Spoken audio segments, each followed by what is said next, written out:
Masih bersama kami di Prime Market Highlights, pemirsa. Pendiri SoftBank Group Masayoshi Son kembali merebut gelar orang terkaya di Jepang setelah jeda 4 tahun. Ya, lonjakan saham SoftBank lebih dari 60% tahun ini membuat kekayaannya menembus 50,5 miliar dolar Amerika Serikat atau sekitar 817,79 triliun rupiah. Pendiri SoftBank Group Masayoshi Son kembali merebut gelar orang terkaya di Jepang setelah jeda 4 tahun. Menurut Forbes, kekayaan Son kini melampaui rekor sebelumnya yang terbesar 45,4 miliar dolar Amerika Serikat pada 2021. Ia kini berhasil mengungguli pendiri Uniqlo, Tadashi Yanai, yang memiliki kekayaan 46,8 miliar dolar Amerika Serikat berdasarkan daftar miliarder real time. Kenaikan ini didorong oleh performa saham SoftBank yang meroket di tengah optimisme pasar terhadap prospek kecerdasan buatan. Sebelumnya, Son kehilangan status orang terkaya Jepang sejak 2022 setelah saham SoftBank tertekan akibat kerugian unit investasi Vision Funds. Selama 4 tahun, posisinya di puncak daftar orang terkaya digantikan Yanai yang konsisten membukukan kinerja stabil. Kini tren positif di sektor AI mengembalikan Son ke posisi teratas dengan selisih kekayaan signifikan. Adapun SoftBank kini fokus mengucurkan dana ke perusahaan terkait AI, terutama OpenAI, pencipta ChatGPT. Langkah ini menarik minat investor karena OpenAI adalah perusahaan swasta yang sulit diakses langsung oleh publik. Dengan strategi tersebut, SoftBank diposisikan untuk pertumbuhan yang lebih agresif di era ledakan teknologi kecerdasan buatan. Berbagai sumber IDX Channel.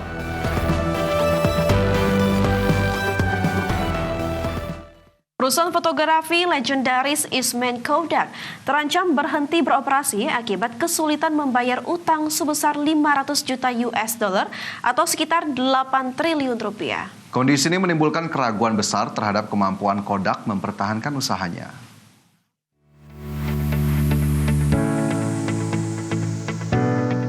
Perusahaan fotografi legendaris Eastman Kodak terancam berhenti beroperasi akibat kesulitan membayar utang sebesar 500 juta dolar Amerika Serikat atau sekitar 8 triliun rupiah.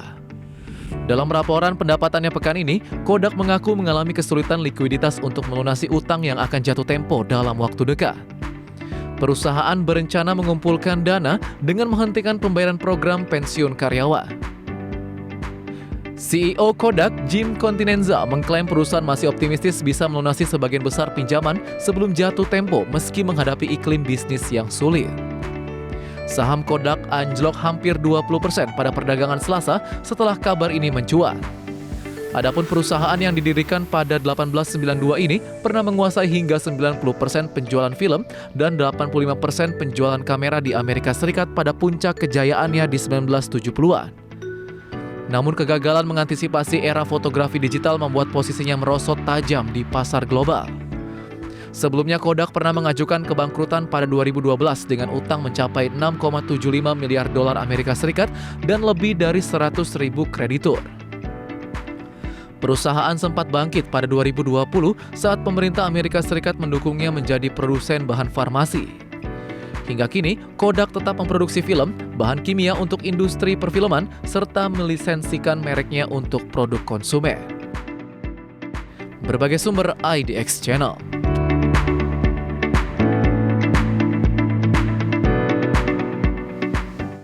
Pemirsa, persaingan memperebutkan talenta AI di pasar enterprise kian memanas. Ya, perusahaan teknologi raksasa Anthropic resmi mengakuisisi tim Human Loop untuk memperkuat posisi di segmentasi pasar kooperasi dunia.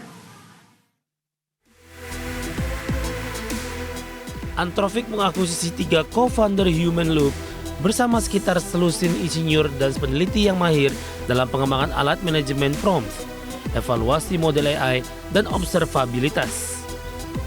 Nilai akuisisi tidak diungkapkan, namun langkah ini mengikuti pola acqui-hire yang kian marak di industri teknologi untuk merebut talenta terbaik. Langkah strategis ini dipandang sebagai upaya meningkatkan kemampuan Anthropic dalam menawarkan layanan AI berbasis enterprise. Meskipun Anthropic tidak membeli aset atau kekayaan intelektual Human Loop, perusahaan menilai nilai terbesar ada pada pengetahuan dan pengalaman timnya. Human Loop sendiri telah membangun reputasi dengan klien enterprise seperti Duolingo, Gusto, dan Venta dalam mengembangkan serta mengevaluasi aplikasi AI yang tangguh dan aman. Kemampuan ini dinilai sangat sejalan dengan misi Anthropic yang mengutamakan pengembangan AI berbasis keamanan dan kepatuhan. Waktu akuisisi ini bertepatan dengan peluncuran fitur baru Anthropic untuk pelanggan enterprise termasuk kapasitas konteks Windows yang lebih panjang dan kemampuan model yang diperluas.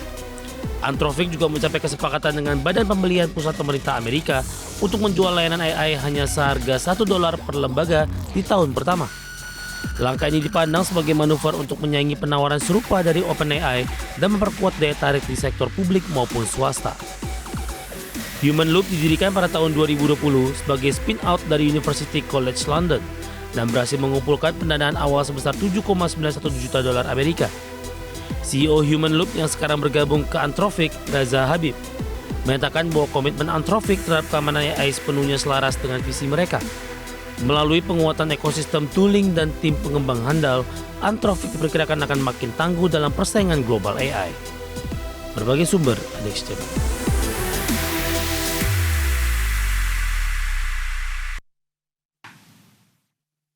Masih di Prime Market Highlight pemirsa, perusahaan teknologi Alphabet Inc. menambah investasi sebesar $9 miliar Amerika untuk memperluas infrastruktur komputasi awan dan kecerdasan buatan. Hal itu seiring melonjaknya permintaan layanan kecerdasan buatan. Raksasa teknologi Alphabet Inc. yang merupakan induk usaha Google mengumumkan rencana investasi tambahan sebesar $9 miliar Amerika di Oklahoma, Amerika Serikat dalam 2 tahun ke depan. Alphabet menambah investasi untuk memperluas infrastruktur komputasi awan dan kecerdasan buatan. Rencana ini mencakup pembangunan kampus pusat data baru di Stillwater serta perluasan fasilitas Google di Pryor untuk memperkuat kapasitas AI dan cloud di Amerika Serikat. Pengembangan ini juga mencakup program pendidikan dan pengembangan tenaga kerja. Persaingan yang kian ketat di antara raksasa teknologi mendorong Alphabet untuk menggelontorkan dana dalam jumlah besar untuk pembangunan pusat data dan peningkatan keterampilan. Hal itu seiring melonjaknya permintaan layanan kecerdasan buatan. Google menyebutkan sebagian dana tersebut telah masuk dalam rencana belanja modal 2025 yang sebelumnya diumumkan, sementara sisanya dialokasikan untuk periode mendatang. Alphabet menaikkan proyeksi belanja modal tahunannya menjadi sekitar 85 miliar dari sebelumnya 75 miliar dolar Amerika dan memberi sinyal akan ada peningkatan belanja modal di tahun depan. Berbagai sumber IDX Channel.